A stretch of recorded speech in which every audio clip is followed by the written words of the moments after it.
महाराष्ट्र सरकारने एक असा निर्णय घेतलाय जो अनेक मद्यप्रेमींना थोडा नाराज करू शकतो। कारण दारू झालीये महाग।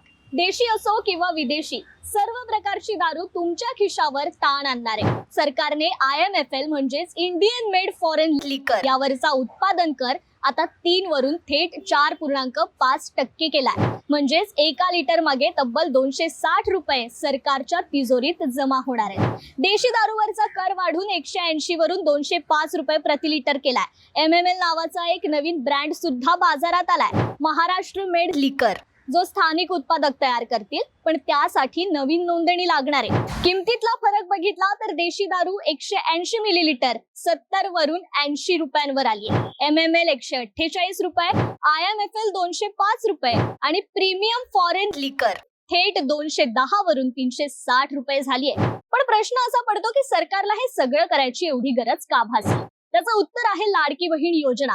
या योजनेअंतर्गत राज्यातील 21 ते 65 वयोगटातील महिलांना दरमहा 1500 थेट त्यांच्या खात्यात जमा केले जातात। ही योजना महिलांसाठी अत्यंत उपयुक्त असली तरी सरकारच्या तिजोरीवर मात्र त्याचा मोठा आर्थिक भार पडतो। आणि म्हणूनच महाराष्ट्र सरकारने दारूवरील करवाढीचा निर्णय घेतलाय। कारण महाराष्ट्र हा देशात दारूवरील करातून उत्पन्न मिळवणाऱ्या 3 मोठ्या राज्यांपैकी एक आहे, ज्यामुळे सरकारला दरवर्षी 14,000 कोटींचं अतिरिक्त उत्पन्न मिळणार आहे। आणि हे उत्पन्न अप्रत्यक्षपणे का होईना लाडक्या बहिणींसाठी उपयोगाचं ठरणार आहे।